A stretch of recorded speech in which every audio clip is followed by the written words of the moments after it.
Hello,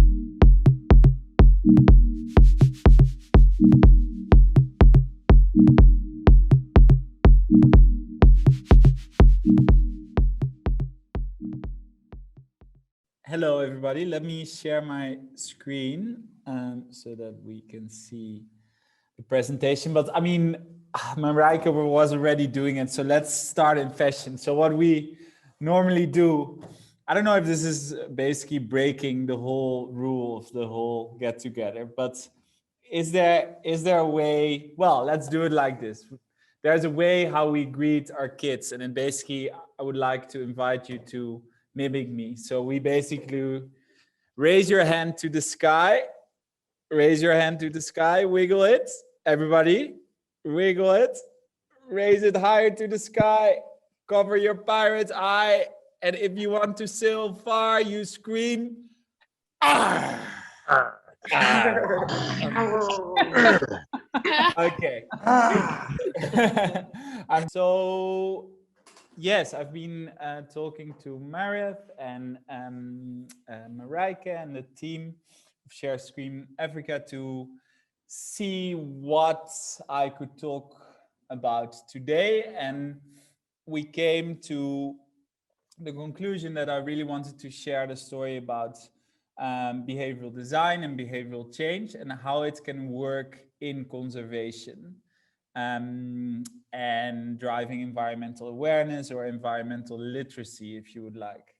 I'm always very interested in doing all this lovely research, but then the exciting part starts. It's like now you sit on this information and now you can turn it into something beautiful or something inspiring that, you know, invites your audience to take the first step towards hopefully a behavior that is good for themselves and good for their environment. And that's, I think, something that also South Africa, if on a personal note, gave me. I came to South Africa 6 years ago. I'm originally Dutch. And yeah, I think seeing the incredible beauty and the power of nature also really like made me focus my efforts and my work only on projects where I feel that it contributes to a better world.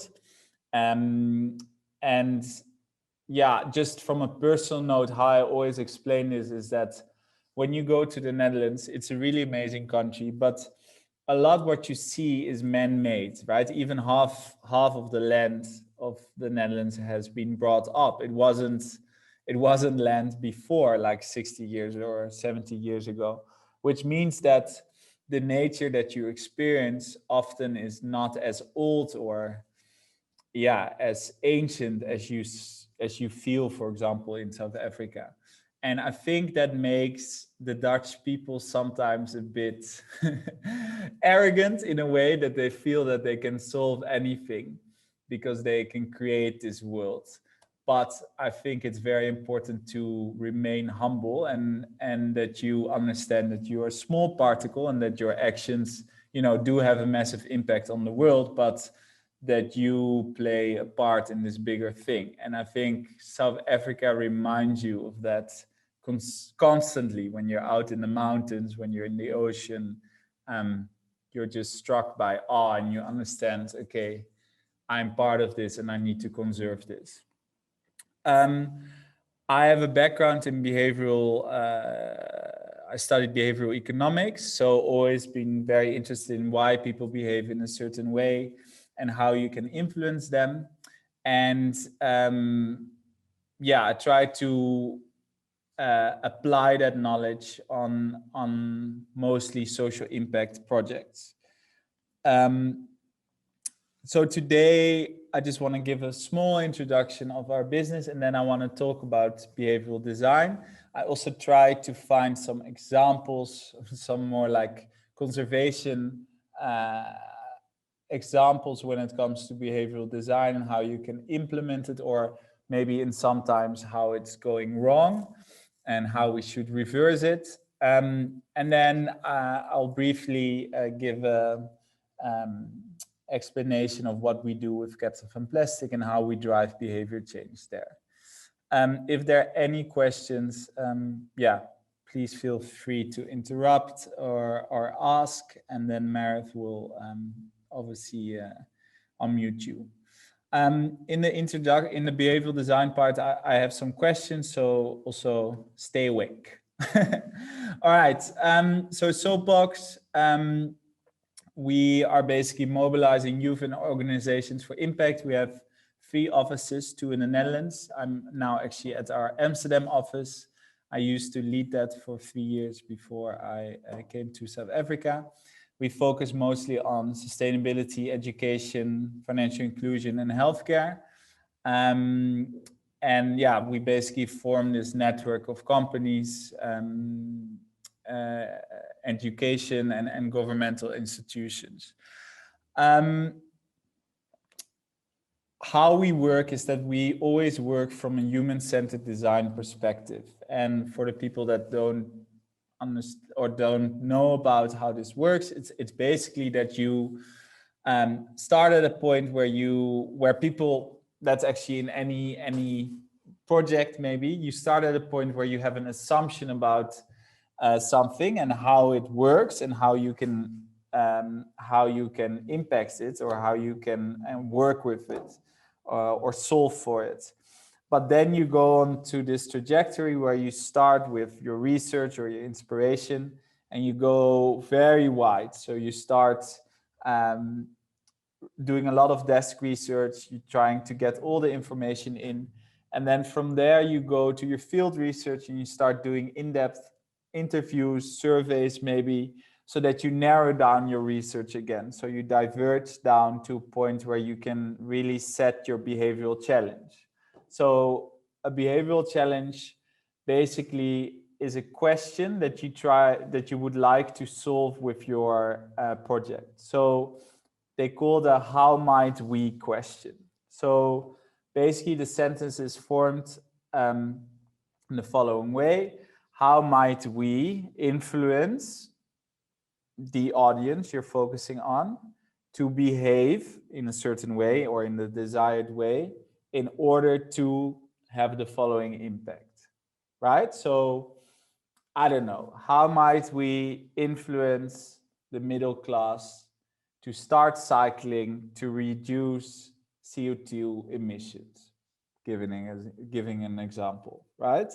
So it's always how might we influence audience, the behavior that you want to instill, and then you try to define the impact that you want to achieve. And what is really nice about this question is that it kind of lays out your playground, your field where you want to design for. And that's the next phase, that's your ideation phase, your strategy phase. So again, you start to create a lot of ideas there until you get to a point that you think that you can't think of anything anymore. And then you start your implementation phase where you need to pilot small campaigns in a smart way, and then you see what is most effective. And finally, you get to a place where you go from, it could be that this works, to a situation where you say it should be. And that's basically human-centered design.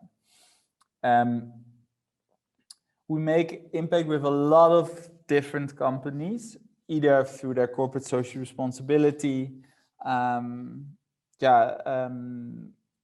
specific projects they are working with, or the formats that we as Soapbox hold, like Captain Fanplastic. I think, I think what I can say about this is that what I like about working with all these different companies, and some are already very far when it comes to sustainability or conservation or whatever. Others are not there yet, and it's not in their core business. But I always believe that only by collaborating and by working together on projects or improving certain projects, you really can spark change. And obviously there's always a danger for greenwashing, which you really have to be, you have to be focused on that it doesn't happen. But yeah, we are a communication agency as well. So we kind of sit on the communications when we work together with companies, so that we make sure that they're not saying that they're saving the world on the back of our projects, and then, in the back door, they're doing something different. But anyway, I think it needs, for the world to change, you need to actually work with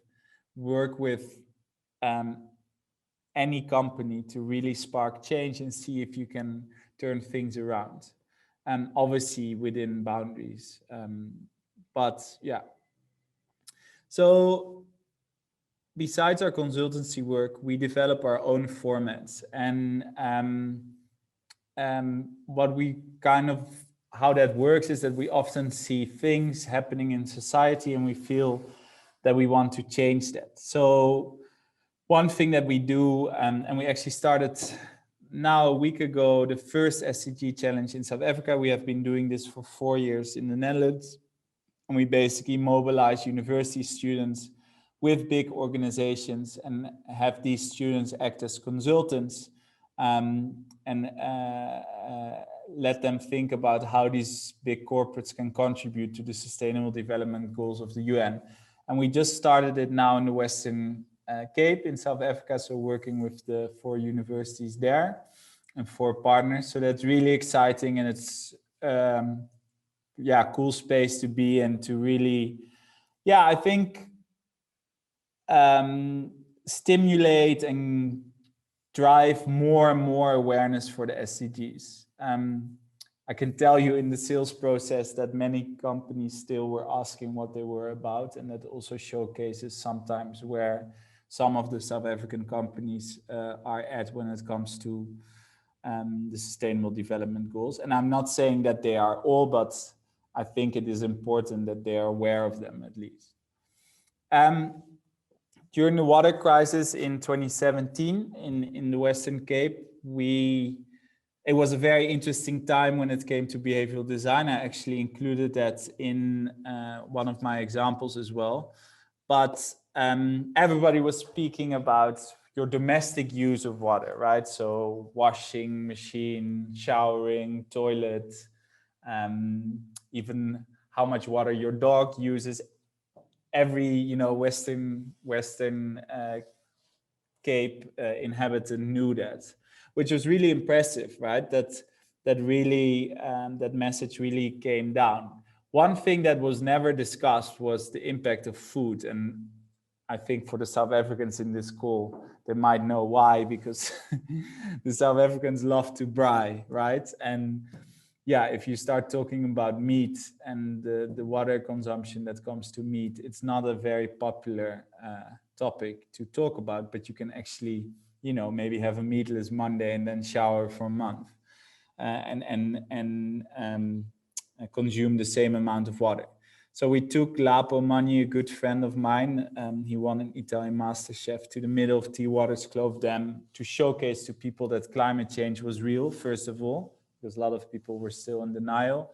And then we took an iconic South African dish, the lamb bunny chow, and turned it into a climate and water-friendly version. And from there on, we started organizing climate dinners on topics like deforestation, food waste, rising sea levels, soil erosion, to make menus that were forest friendly or ocean friendly, and spark these ideas of how can you change your diet, which is not only healthy for yourself, but also for the environment. Again, here, when it comes to behavioral change, don't tell everybody to become vegan, right? From the start, you will scare so many people away. So rather have them take a small little step, and maybe on one day they don't eat meat and they actually see, oh, I can actually do without. And now they're slowly starting to adapt their diet. So it's always, for me, it's always about creating something super inspirational. Having, for example, entrepreneurs or talk between the courses that work on these big themes to inspire more change, and then people will start to make the first move and adapt their behavior. So then we developed, and I'm going to talk more about it, but we developed our friendly captain Fanplastic, who believes that plastic waste is no trash but treasure, and looking for a crew who can help him to find all the plastic treasures out there. And I will go a little bit deeper into that. We work also in township areas and help entrepreneurs develop better business plan and help them in their growth through crowdfunding and corporate funding. And lastly, during COVID, we set up a kind of a Tinder matchmaking platform for donors and families in need in South Africa. And donors were able to send directly without taking any money. They were able to send directly digital shopping vouchers to their matched family in need so that they could go to a local ShopRite and buy some food. But today we are going to talk about behavioral design. So I've got a question for you. In normal economics, there must be some economists in this call. We say that people are rational and they would like to maximize their utility. Very famous sentence, right? But the question now is, how much of our decisions are actually made rationally? So I want you to put a percentage in the chat.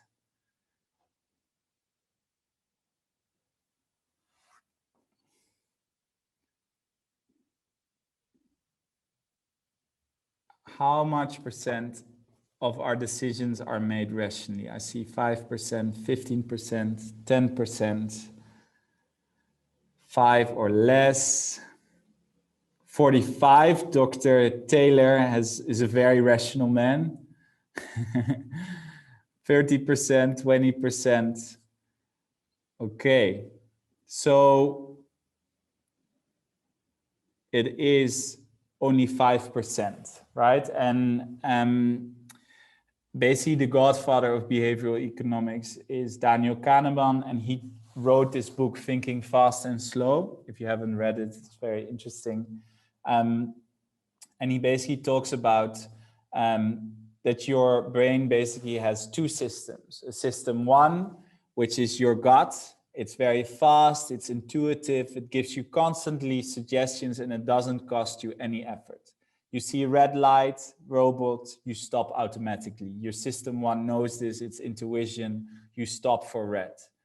Your system two, your rational side, is very slow and it basically turns suggestions into a conviction and it costs you a lot of effort. So sometimes your system one probes your system two with, hey, do you want to look at that? And very often your system two will go, no, I don't care. You can solve this yourself. You've seen it before. Just do your thing.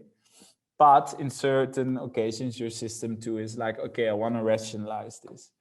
And you start thinking about it. And think about these interesting examples of, like, imagine that you're running, trail running, hopefully in a beautiful natural environment.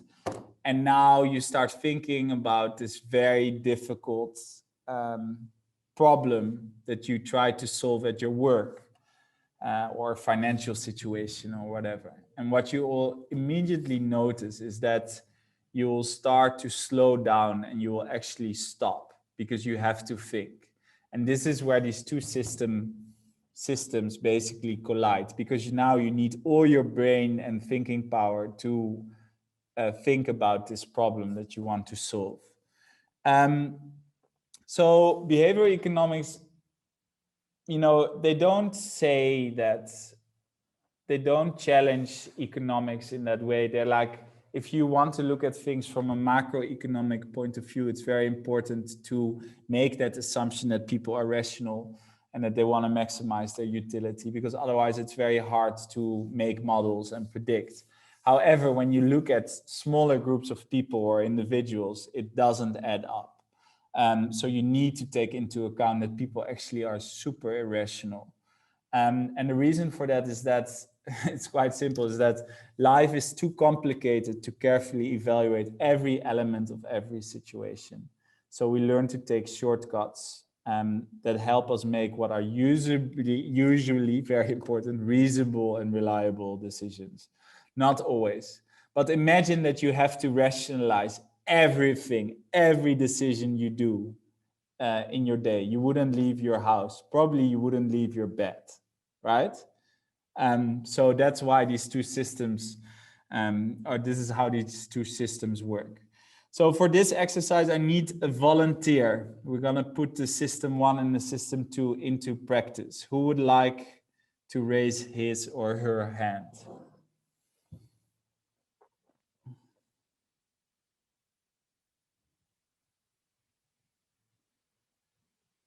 Don't be shy. I won't put you on the spot. We have, who was first? Was it Rebecca or Lorraine? I do not know now. Let's, Rebecca, I'm going to give Lorraine a chance. Lorraine? Yeah. Okay.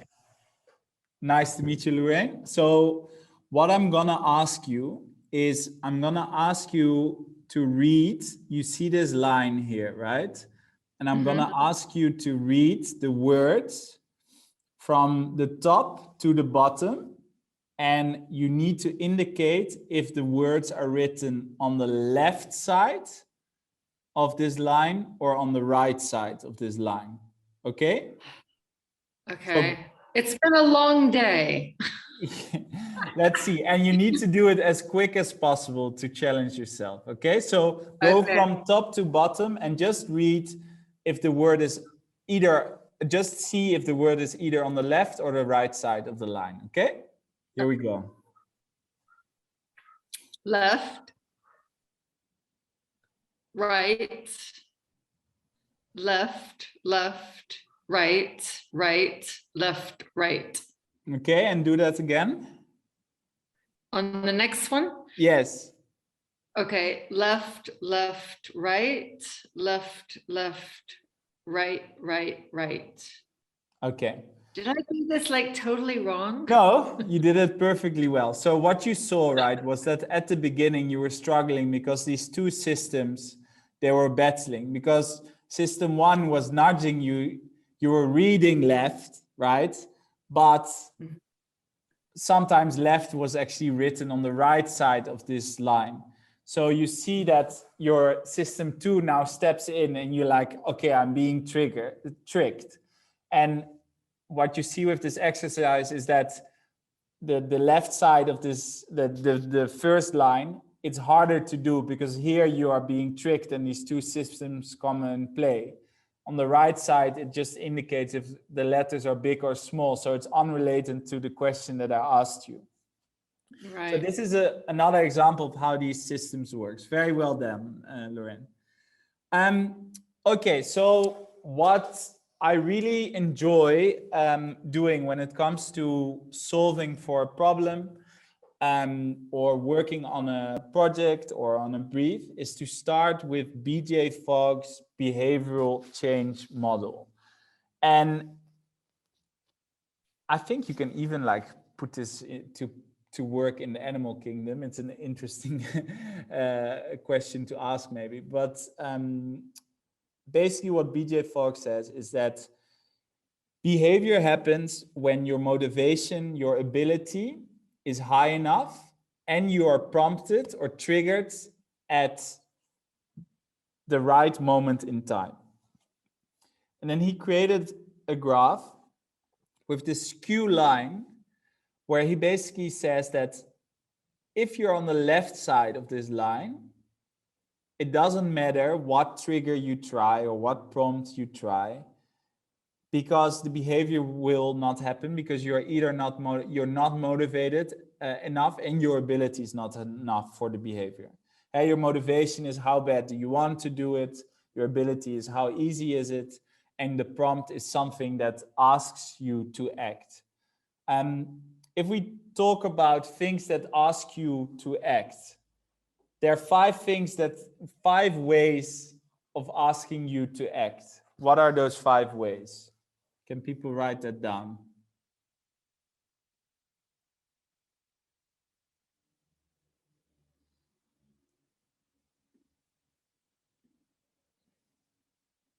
So what are the 5 ways to trigger somebody or to ask him or her to act?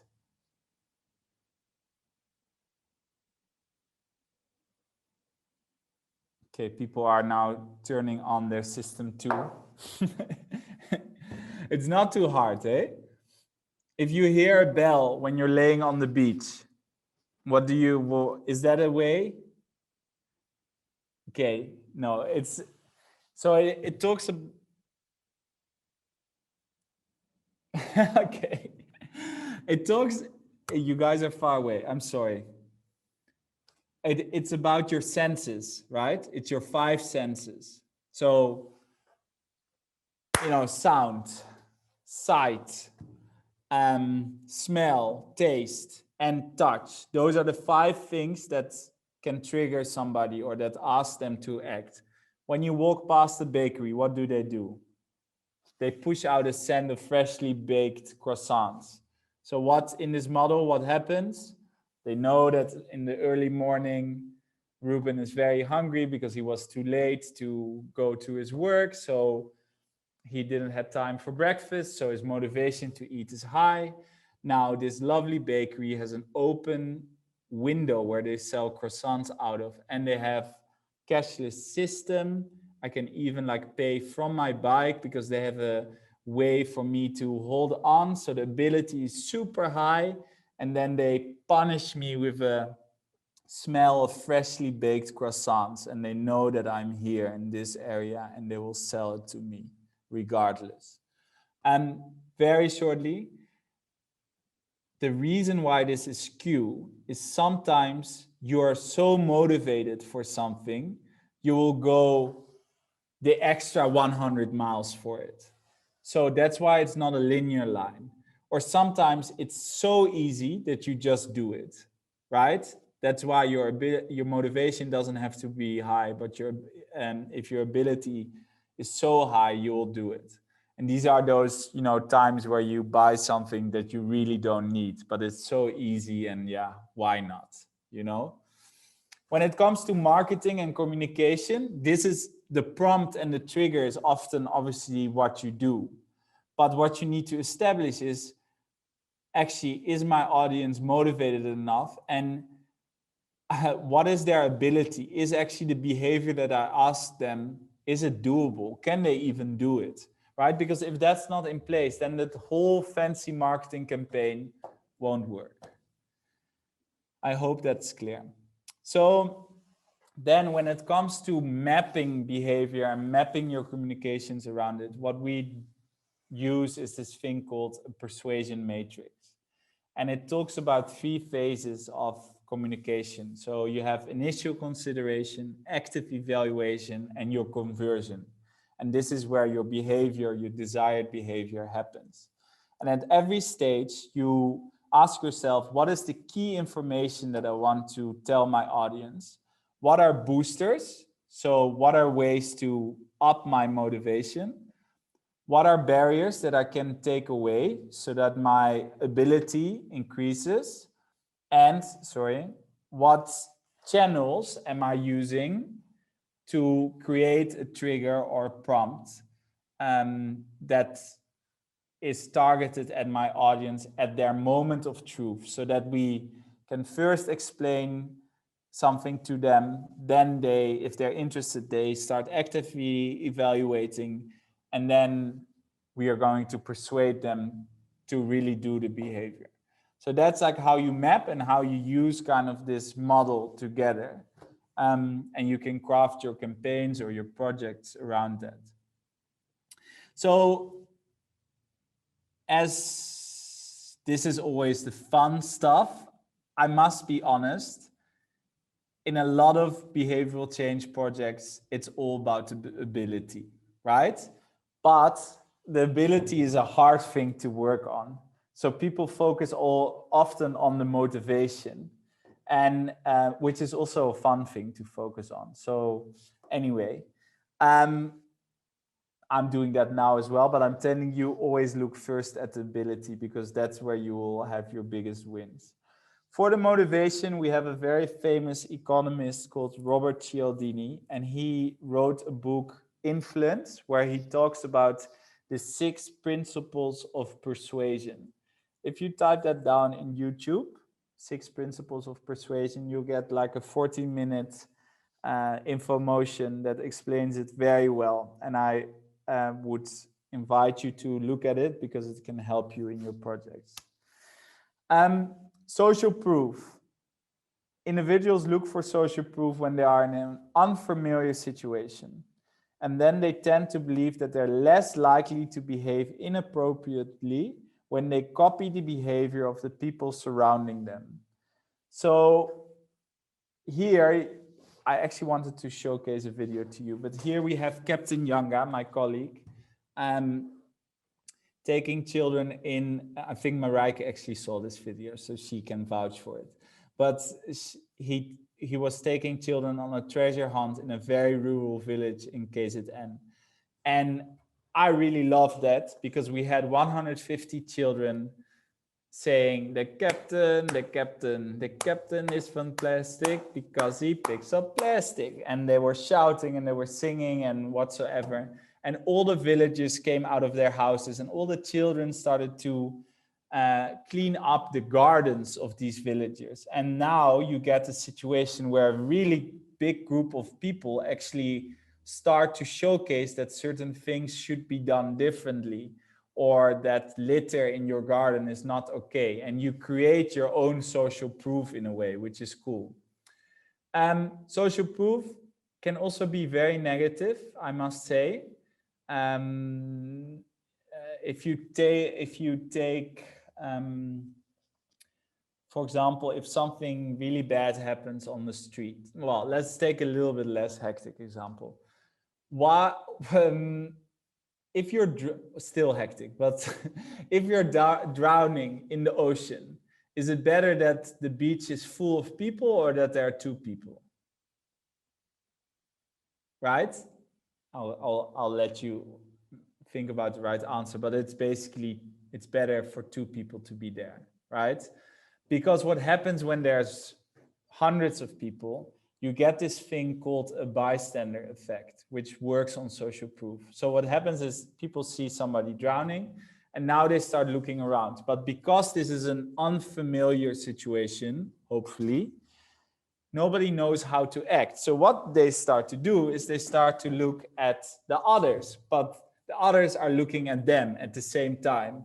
And they see that nobody's doing anything. So nobody's doing anything. And that's why sometimes people unfortunately drown when a beach is full of people.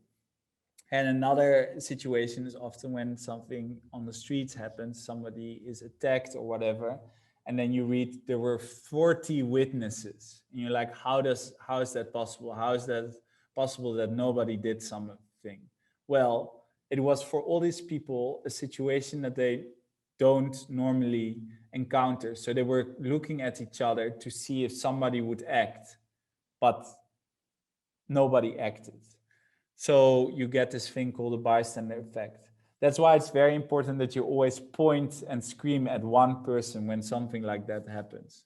Then you make them accountable. Authority. We listen to people who have knowledge in a given situation. Uniforms are not only hot, but also to be trusted. Well, I think that's in our minds, right? But I think especially the last years, we have seen a lot of experts come on television and talk about all these different things. Take now the pandemic, for example, again, they find these experts that have all these PhDs and whatsoever, and they tell a certain truth. And because they have these titles, people tend to believe them because they think that they are authority. And it's obviously, for example, has something that happens in the whole climate change discussion and has happened for many years, that big companies unfortunately buy certain people that then create reports or articles and published them. And because they have certain titles, they were seen as an authority and people believed them. A little bit less hectic example is, why do we still have dentists in toothpaste commercials, right? And why do they wear a white jacket? Just because we believe that if a dentist says it's good, we believe he's an authority, so he knows about teeth, right? Reciprocity. I had to think about, like, how can I link this to conservation? Normally, I always give the example of how a waiter gives you a candy and that increases their tip.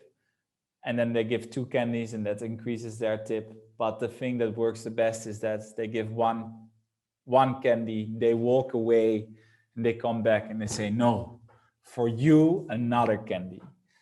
But I wanted to put it towards conservation. So what reciprocity says is, when something is unexpected, that's why the no for you, given to us, the value increases disproportionately, right? With the tip, they give a candy that is 2 rand and you give maybe 5% more on the total amount of your slip, which is way more. So that's the disproportionately. So it says, when something is unexpectedly given to us, the value increases disproportionately and we're inclined to give something back. Well, I wanted to turn it into something positive. I've, not only Lion's Head, but I've hiked Lion's Head so many times, and every time you get actually a surprise, an unexpected surprise of Mother Nature and of the sun rising and shedding a new light on our world. Let's keep it poetic. And I think by doing that, you are actually, it's an unexpected surprise. You think, like, I've hiked this thing so many times, it can't be different now again. And it's again different. So the value increases. And for me, I'm inclined to give back to the environment through that, by experiencing it in that way. So I try to link reciprocity to that. Go out there, everybody. Scarcity. We want something that is exclusive because it gives us the opportunity to get something others don't have. So I think the water crisis in the Western Cape in South Africa really showed how scarcity can also be time related. So by communicating day zero all the time, that there became a scarcity of time, and that drove behavior so well, I think, because maybe not in the queuing and the stocking of all the water, but in driving the behavior change, that worked super well. And I think it was a really good job of talking about this day zero, this doom day, and creating this scarcity in time so that people really needed to change. Liking. We like people who are similar to us, talk like us, pay us compliments, and who cooperate with us. So, hey, if you're in a sales talk or business development, how you want to call it, and you need if you need something from somebody else, it's I think the first thing in the book is give them compliments, try to talk in their way, and they will like you and they will give something to you. If you talk about marketing, it's often used now that they use famous people to do certain things. However, I also feel that it really can backfire in certain ways. And I obviously thought about our conservation topic. And then we have, for example, Kylie Jenner's private jet use and buying private jets that match her outfit and then flying for 3 minutes, just getting in the sky and then landing again. That's obviously not setting a really great example for our youth. So I wanted to showcase how liking also can go bad. And lastly, consistency. I don't know if people are working here for NGOs and they try to get funding. I always really enjoy when NGOs They basically, they try to get contracts with you on the street, and then they train their salespeople in a certain way, and they use this term called consistency or commitment device. So what they do, right? They don't say, do you want to give money to pandas? No, they want you to go on this, this path that you commit to certain things, and then they ask that question. So they ask you, do you like animals? Now, majority of people in the world likes animals, so people say yes. Do you think it's horrible that animals are being threatened and going extinct? Yes. Do you like pandas? Yes. Do you think it's horrible that pandas go extinct? Yes. Do you want a contract for WWF? And now I've said 4 times yes, and now I need to say no, because I already fell for this trap many times, maybe. And then that's super hard, because people don't like to lie to themselves. So we like to stay true to ourselves and the choices we make. So this thing is called single questioning. So you ask single questions that make people commit to it, say yes to, and then after 4 or 5 questions, you come with the real question. And now you're so knee deep in, you can't say no. So those were the 6 principles of persuasion. I'm also looking at time, but I wanted to show very shortly how Captain Fanplastic works and how we use behavioral design a lot to basically raise, environmental stewards and a new generation that is more conscious and that understands that they're part of a bigger thing and that they have a part to play as well. So, I mean, these things are not really new to you, but the challenge that we are facing, for example, in South Africa, is that people use 41 kilograms of plastic in a year. I had to give you an example. In the States, it sits at 75 kilograms, insane. And this leads to, unfortunately, it leads often to plastic pollution. And this is due to, environmental awareness, understanding the impacts of plastic waste, but especially in South Africa, also because of service delivery. I think around official numbers, but I think it's way higher. But official numbers say that 30% of South Africans don't have access to waste management. So they burn or dump, right?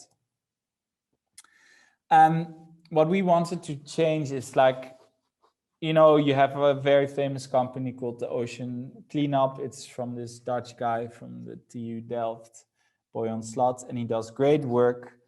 He tries to collect a lot of plastic in our oceans. Got a lot of investments for that, but in our opinion, that's important for the short term to make our marine space cleaner, but it's not solving it, right? We need to change behavior at a young age so that children have a different relationship with plastic and our environment, and that they care about our environment. So our mission is basically to turn young learners into friendly pirates that hunt for litter, consume less plastic, and manage it better. And we call that a no trash but treasure mindset. And we also, in our second module, we, for example, have this joke: why are pirates called pirates? Because they are, and they know how to refuse, reduce, reuse, repurpose, and recycle. Since 2018, we've been working on Captain Fanplastic, and it's really working also around SDGs again, and how these children, while they are growing up, actually are contributing to the SDGs because they have this positive behavior ingrained in themselves. Our first module is called the Plastic Pirate module, and if you look back at our BJ Fogg model, we really look at first, how can we up our motivation by creating this world that is magical, fun, playful? So we wrote this book called The Legend of Captain Fanplastic to introduce a world where children want to immerse themselves into, but also act on. And they learn about the impact and value of plastic. Then from the book, we teach them, like I said, this no trash but treasure mindset and the captain's 5 R's. And how they can apply this also at their homes, because we truly believe that children also can change habits and routines of their family members / parents. Then the children turn plastic into treasure, and they turn themselves into pirates by creating eye patches from bottle caps and their own little Finn the turtle, which is the best friend of Captain Fanplastic, who gets ill by the plastic. But then finds a bottom of a bottle of a plastic bottle that can function as a new shell. And the children, you can see them here actually creating their own fin from a bottom of a bottle. And then lastly, obviously, the captain has so many plastic treasures to be, there are so many plastic treasures to be found. So we need a big crew of children that are positive pirates that want to find these plastic treasures. And they get treasure maps, and they go out there, and what you see is that within 45 minutes, a location is completely cleaned. And that's, I think, the power of storytelling and gamification. Because if you would ask a child, hey, do you want to clean this beach or this community? They will look at you, what are you talking about? But if you create a world where they want to immerse themselves into, and you make it fun and you make it a competition, you get this excitement. Then when it comes to behavioral change, it's very important, because we come at this school guns blazing, like R-ing our way through the day. But then we leave, right? And then people often slide back into their status quo. It's called a J curve, actually. So they slide back in the behavior that you don't want. So it's very important that you leave things that remind them of the right behavior. So we install like recycling systems through bins that look like treasure chests at the school, so that the children remember that they are still pirates that believe that trash is that trash is actually treasure, and they pick it up from the ground and put it into their chests. So for Captain Fanplastic, we've turned it into digital. We've got our own e-learning, e-books. We have Solani Mahola when it comes to authority. The singer of Freshly Ground in South Africa, who has created songs for us and reads the book, who is a ocean lover and a free diver, which is amazing, and a great advocate. And then we obviously have our in-person facilitation and license. And more we're actually licensing. So this is for people who are so outside South Africa, but also inside. We're actually licensing our school program to more and more NGOs that are looking for environmental education. So we're working now with the World Bank, and we're bringing Captain Fanplastic to 8 islands around Africa. So Cape Verde, Sao Tome and Principe, Guinea-Bissau, Mauritius, Seychelles, Maldives, Comores, and Madagascar. So if there is people that are working in education or conservation and a need for good educational materials, please contact me. And very important, we have obviously where it all starts, our books, and we've translated now them also for South Africa into Xhosa and Zulu, hopefully adding more and more languages to keep those alive as well. And then now with the World Bank project, we hope to add Portuguese and Malagasy next to our French, English, and Dutch books. That was it.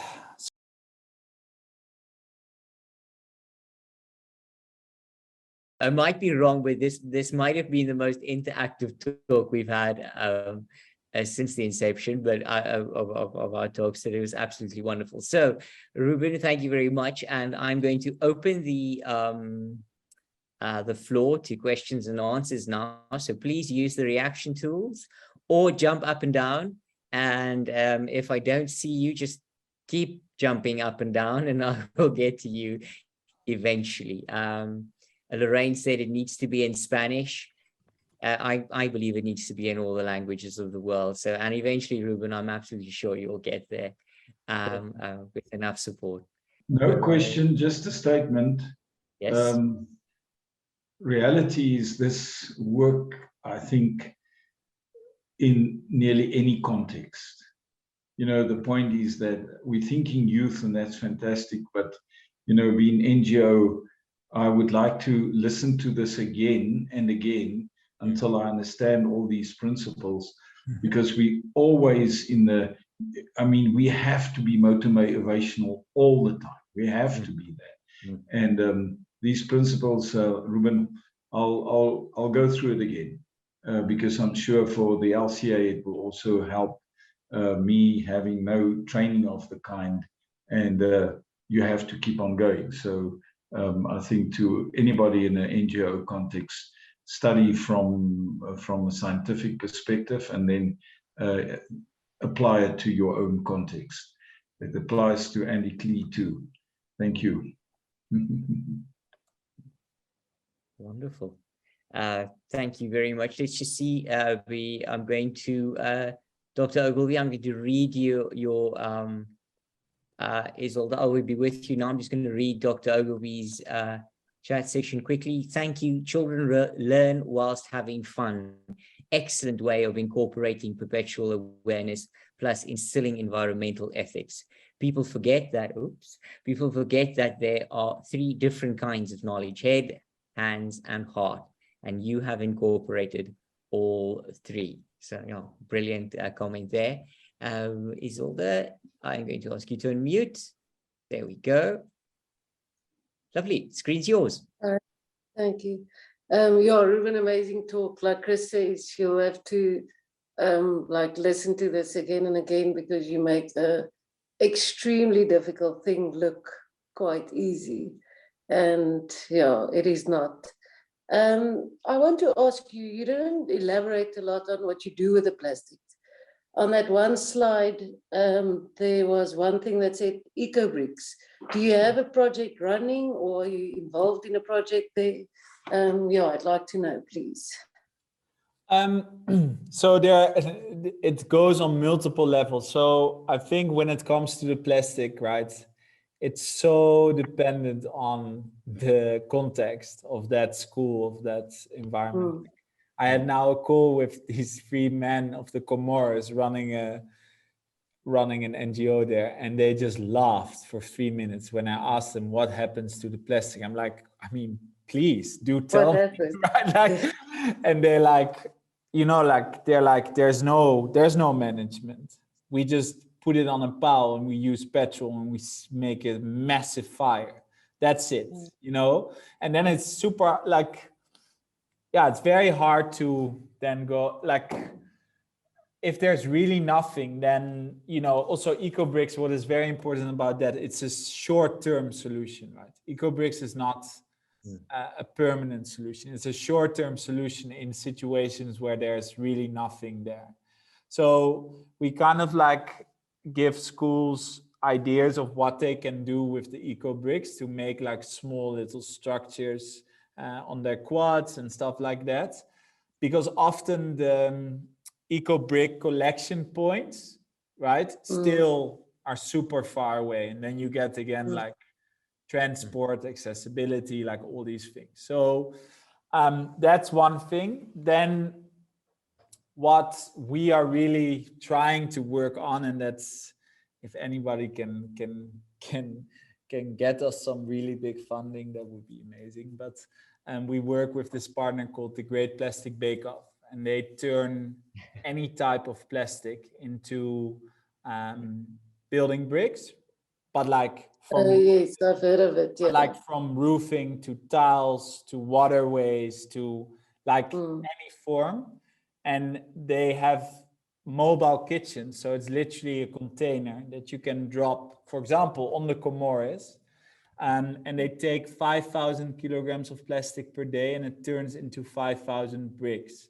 And these bricks are tested in the top tier chemical campus in the Netherlands, where they can simulate 40 years of 4 seasons, people mimicking walking over them. So it's better quality than cement bricks. And they turn in one day 5,000 kilograms in 5,000 bricks. So you can literally, in this world, you can solve the housing problem with the plastic problem. It's just Exactly. that these technologies are still, you know, it costs $300,000 to get them started. But if you find, for example, they work on Bonaire in the island above Brazil, and they own the waste stream of the whole island.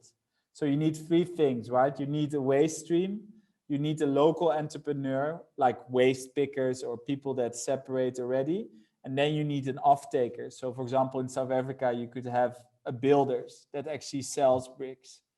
And then it works. Then it works. And then it's actually that thing can, in 1.5 years, earn itself back. So anyway, it's coming. It's coming. And we are making... What is the environmental impact of making that brick? Very like, what do they use? Water, chemicals? What's the... So no chemicals, no water, only electricity, but they're now working on like solar-driven system. Yeah. Okay. Yeah. And how much did you say one costs? $300,000 at the moment. But like you can also say that we are also working on like that you can rent actually you can rent the system and then pay it off while you go. So yeah. Anyway, we're now setting up a test location in the north of the Netherlands. But my dream is to have at one point a boat full of containers and then just basically go around Africa and place a container everywhere and then just be done with it.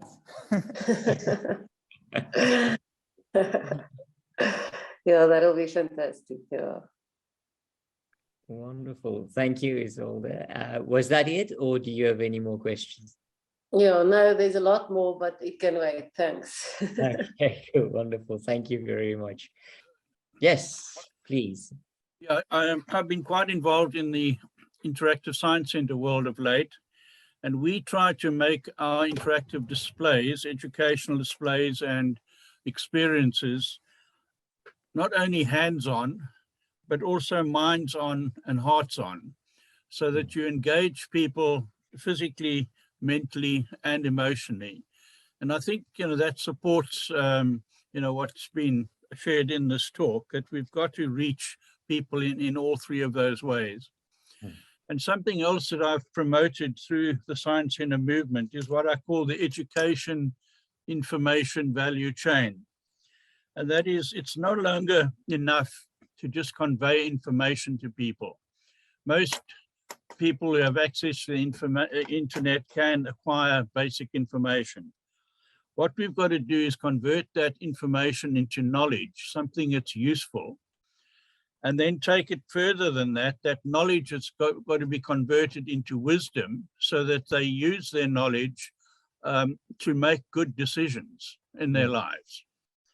But even that's not enough, because having acquired that wisdom, the next step is to change our mindset towards the status quo, to think differently about things compared to the way we thought before, having gained this knowledge and wisdom. But there's another step beyond that, and having changed your mindset, you then have to change your behavior, because unless you change your behavior, nothing has really happened. And then the final step is, having changed your mindset and behavior, to persuade others to change their mindsets and behavior, and therefore become an ambassador for this message. And I think, in all those our programs, if we can keep those two concepts in mind, it'll help us to become more efficient and effective. Thanks.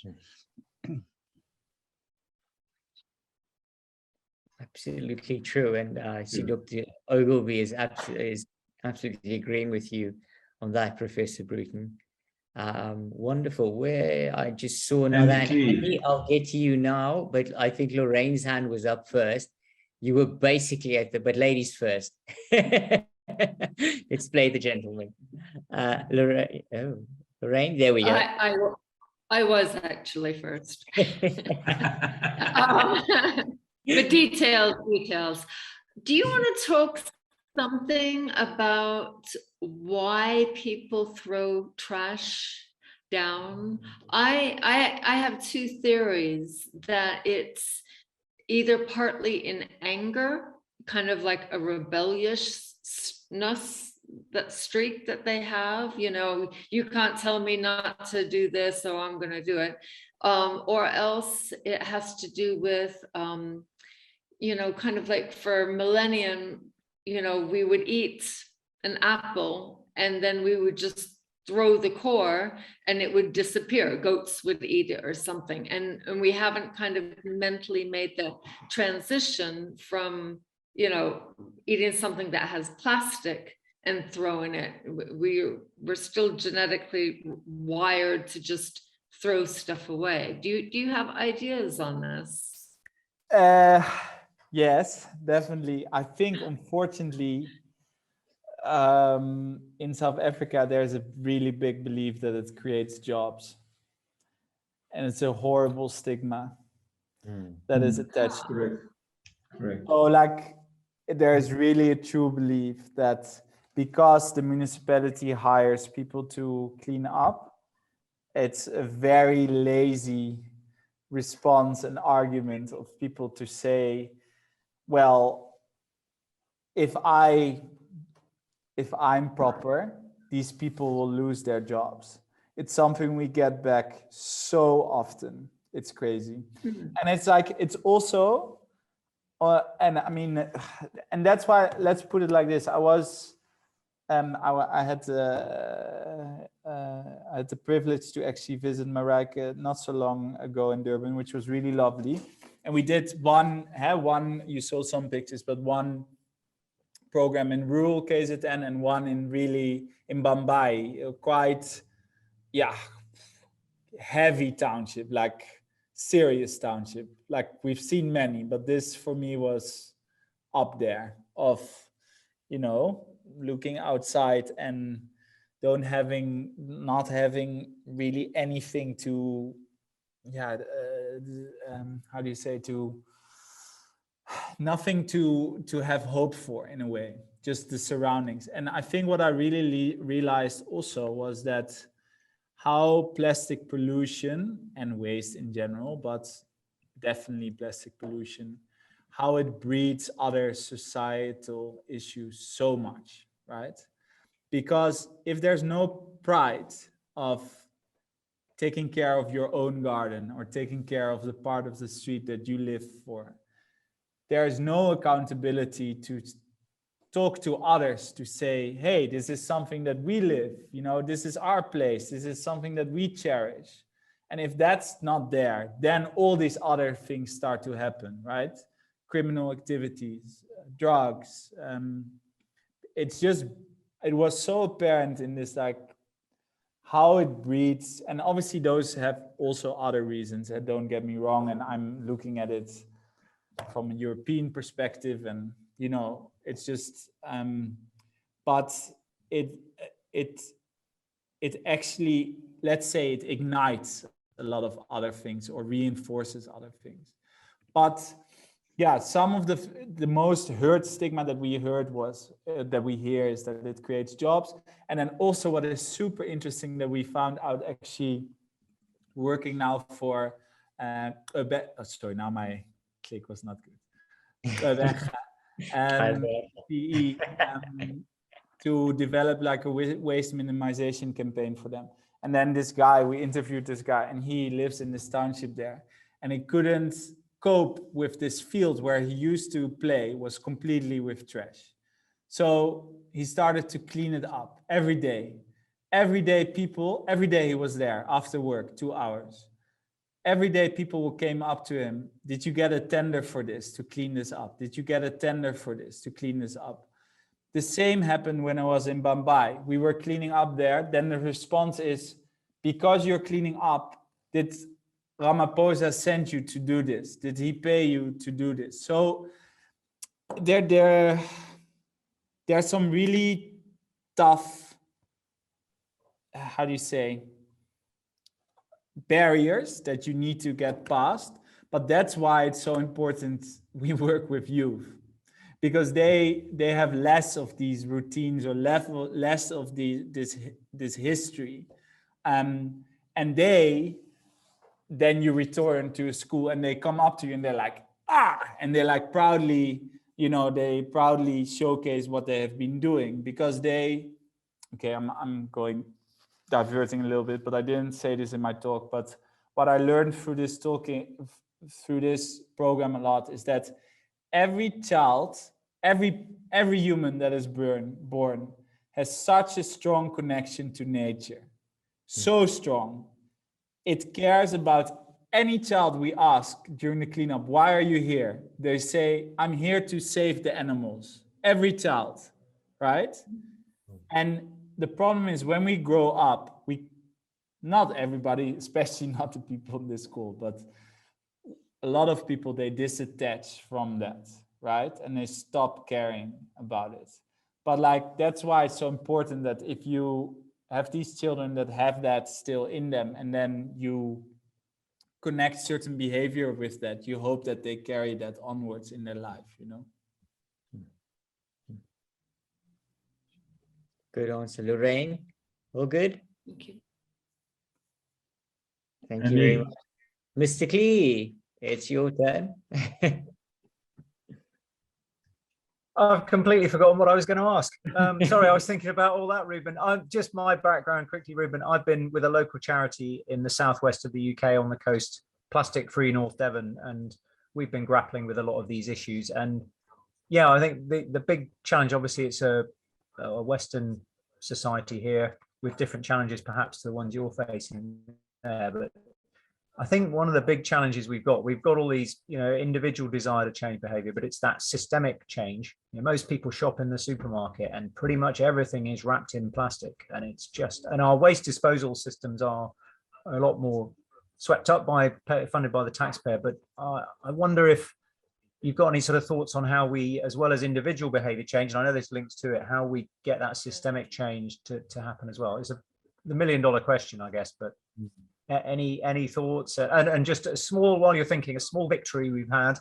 Our team started a campaign. Our local supermarket was going to put a Costa coffee disposable machine in, and we've campaigned against it. And we've heard today they're not going to install it after all. And that's so you can take on the big corporations. So anyway, there you go. Back to you. Thank you. Sorry, and thanks for the talk. It was brilliant. Good job. No, definitely. Listen, if I look at the Netherlands, right, we have a lot of vending machines. Any supermarket, you can recycle bottles, you can recycle now cans, you can recycle crates. Any supermarket, doesn't matter, right? Which is incredible. It's amazing. Actually, as a young child, it's a way to earn something extra. You go past the doors, you collect the bottles, and you bring it to the supermarket, and you get a slip and you buy something. What I notice, it's all about convenience, right? That's what, and I thought Lorraine's, actually your point about that we were throwing things in nature and now it's actually wrapped. It's an interesting thought to have, I think. And I think what I've seen in the Netherlands is that we went too far with the convenience, right? Like on every train station, you can buy a single slice of raisin bread wrapped in plastic because you are on the go. And municipalities they're doing too well in their separation. So for example, Amsterdam doesn't separate, or people don't separate because their machines of the municipality are the best separating machines in the world, which is amazing. But it doesn't drive change at the consumer because the consumer just tosses everything in and is not thinking like, hey, this is 2 days past and now I'm already putting my plastic again out. Why is that? They don't see it. They put everything together and it gets sorted. So I like systems where there's still a separation for people to do because it will put them on the facts and it will make them like start thinking about, hey, maybe I can use Tupperwares more or glass jars or whatever. In the Netherlands, you have this amazing startup now. It's called Peter Pot. And they basically reinventing the milkman as we had when we were young. Milkman came, put empty milk bottles in front of the door. Put full ones and took the empty ones in. They do that, but then with all groceries in glass jars. They bring them and they bring full ones and they take the empty ones. So there's a lot of development, but for me, it's super important that people understand, that they see what waste they create. And then the role of the municipality is to support that as much as possible. And it's not super efficient because then you need different services for recyclables and for organic waste maybe. But it's better because then people at least know what is happening, you know? I don't know if that's answering your question. Andy, I'm going to unmute you again. There we go. Yeah, it helps. I'm completely with you. I think the other part of the question really relates to that, the slide you showed, when wouldn't it be better if this stuff didn't get in, we didn't make this stuff and we didn't put it in the environment in the first place? No, I think that's the big one. I know the UN's onto it, but we've got to throw everything we can at that as well. But yeah, definitely. But you know, like we also must not forget that plastic has given us certain things, right? It's made, and what is super hard for retailers, right, is what I learned from my clients is the battle between food waste and plastic. That's balance. So what you often see then, like in Dutch supermarkets, that biological food or like organic food, because it doesn't have that much, pesticides used, they need to be wrapped because otherwise they go off so quickly.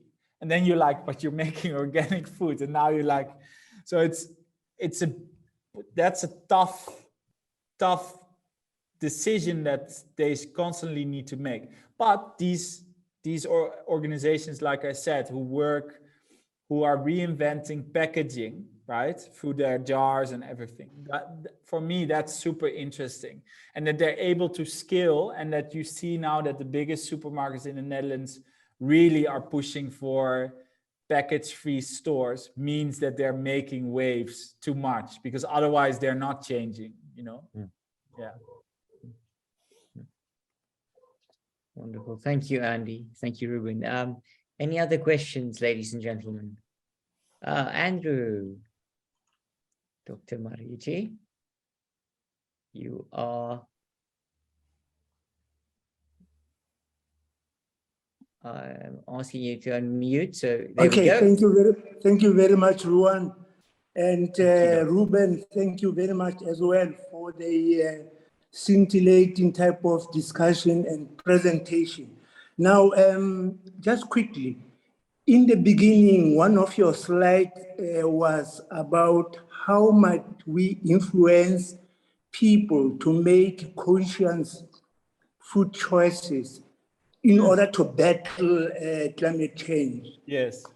Now, just as a matter of advice, did you have any type of food choices that one can make? Yes, definitely. Listen, like what I think what we often do, right, is when we do these dinners, we do also, if it's meat related. So for example, when deforestation, you talk about how beef, on the one hand, beef takes over forests, just, cows take over forests, but also soy production takes over forests. So it's a double whammy in a way, right? It's a double whammy when it comes to.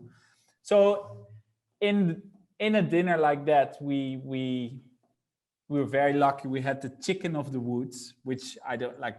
That was sheer luck, which is a certain mushroom that grows on trees. It was 12 kilos. It fed 60 people at the dinner, found 2 kilometers off the restaurant.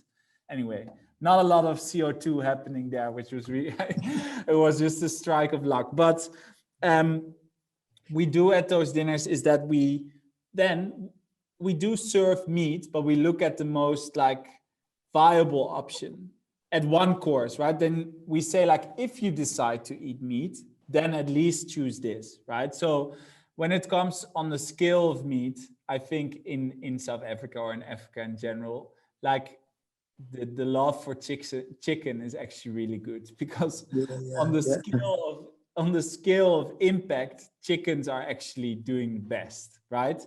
You have lamb and cows, like atmosphere way of impact. And I think what worked for me, right? We tried to create our own behavioral change at the house. And what we did was we never buy any meat anymore in the supermarkets. Only if we go out for dinner and we're like, now I want to consciously enjoy maybe eating meat, then we eat meat. But we never buy it in the supermarket. And because it's it's not like a day, it's just like you don't buy it for yourself anymore. And that's, for us, helped a lot. But for example, what I'm still battling, Mr. Mariti, is the love for cheese, right? As a true Dutchman. And that is still, I must say, still not won. That battle is not won yet. But milk, we grew up with milk. Now, you drink soy milk, which